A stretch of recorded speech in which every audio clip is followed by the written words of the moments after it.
Hi there, welcome to The Sacred Journey.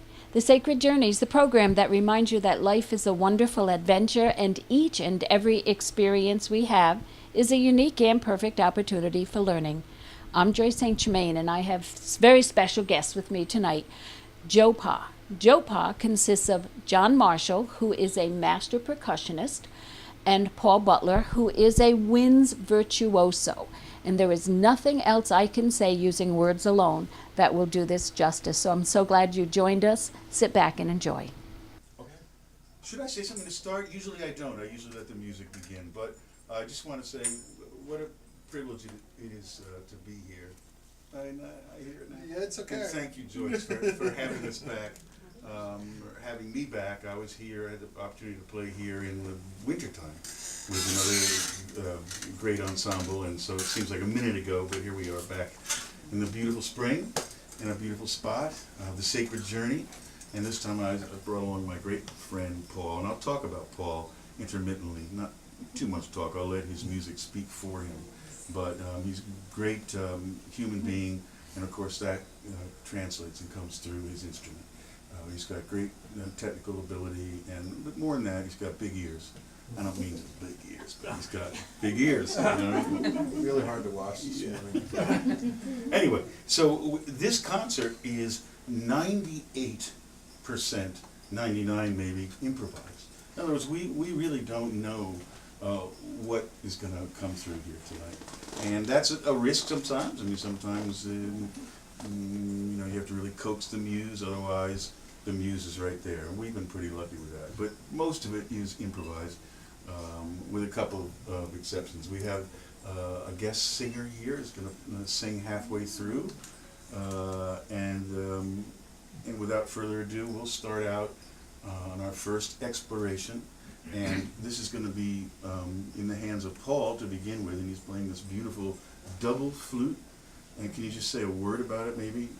We don't want to get too, like a schoolroom Verbal. here. Yeah, but mention something about it. It's such a beautiful shape and instrument. It is a double wood flute. So it has two sides. It has a drone side. A drone meaning it just one sound. That's it. And then this side that has the holes burnt into it I can change pitches with my fingers. So, and I have two holes that I blow in at the top. So I can choose to blow in one or the other or both. And you will hear I will blow in one or the other or both, depending on what I feel like doing. That's good. Is that good? I think so. Yeah, I think it's great. Thank you. All right. You really will. No. Yeah. Okay, I'll save it. Yeah. I'll say that.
Good evening.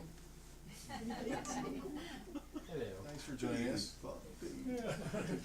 So what did we think of for a second tune?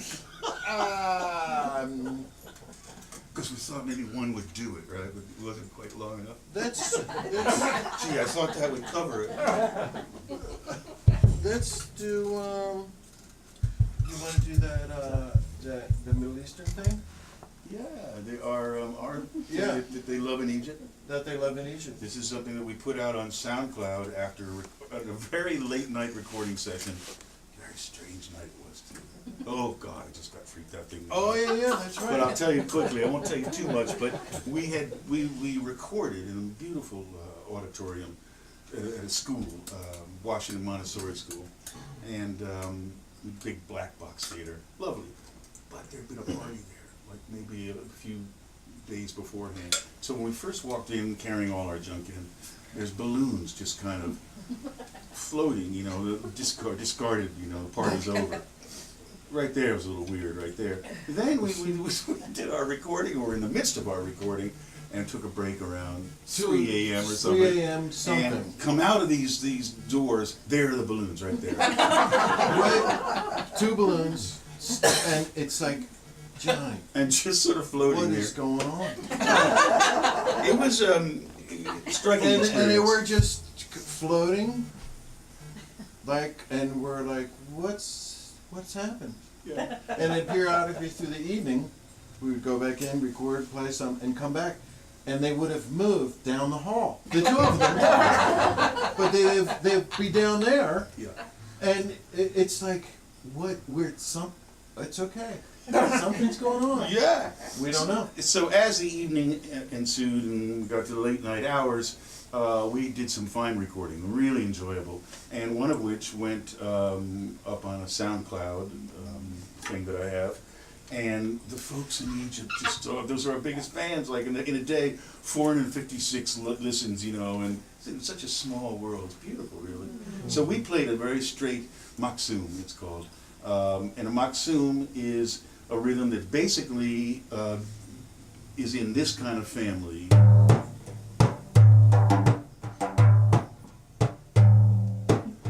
Very Middle Eastern, okay? This, by the way, is called a frame drum, and you're going to be seeing a lot of them tonight. This particular one is called tar, T-A-R, and it's got a plastic head. It's transparent. I can tune this drum, okay? And so we do a lot of fussing with tuning back and forth so that we're in the same root, same place, harmonic area. And so this drum is tuned to, what did we say roughly this was? I don't know. D?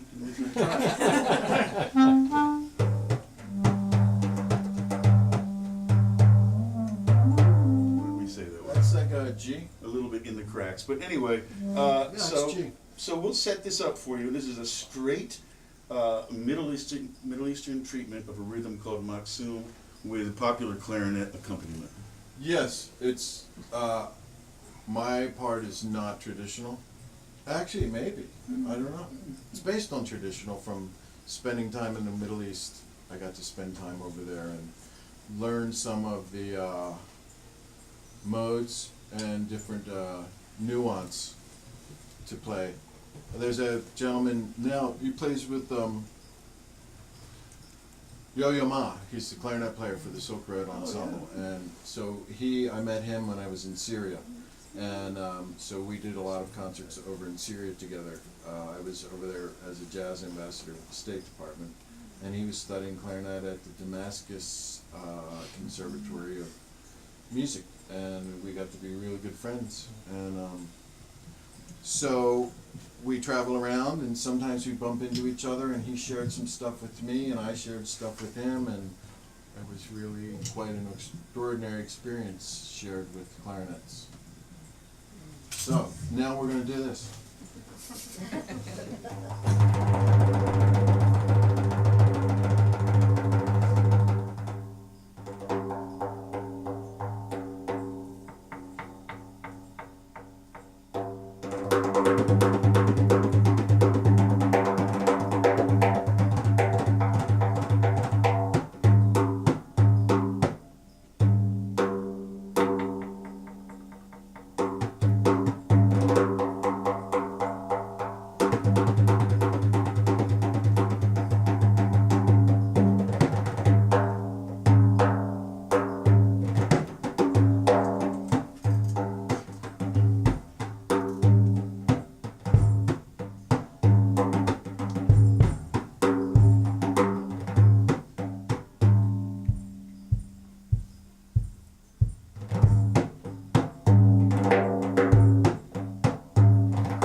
I like that. Doom, fun, doom, doom, Do you want to do that? Yeah, Try come now? on. Yeah. So we decided to do some, sorry, I'm looking for my cap. Your cat? Cap. Cat. I think you put it up there. I slid it up there. Oh yeah, good. Thank you very much. See, somebody's paying attention. Oh yeah. So Johnny and I, we've been playing together for a while. Wow, long time Gosh, a actually. long time, yeah, time goes by. We met through great cellist David Darling. Paul and he had been doing a lot of recording work, and then I came and joined you guys on a record, I guess, about 10 years ago, maybe that was. That's when Well, I don't know. I think I heard you first on a record. Probably so. And then I asked David, I was playing the tracks. So John was one track, and there was a guitar player who we worked together with. And I said, who are these guys? And David goes, oh, you should meet them. And I'm just hearing them in headphones, you know, but we're having a good time anyway. And then suddenly we met, and that was it. We're still playing together for Many after years. all this time. Okay, this is That's right. That's what I was saying. So we decided to take some familiar tunes that maybe you guys know, maybe we know, and mess around with them, either in a traditional way. It's pretty non-traditional what we have going on. This is a traditional alto saxophone. You can't really change them that much. John is not playing a traditional jazz drum set. no. So we're going to play kind of a familiar song that maybe you recognize, and Excellent. we'll see what happens. Do you want to start it? No. Oh, sorry. Hold on. You might want to move that mic a little to the right. I'm not even going to. I'm going to turn that down for now. Just a sec.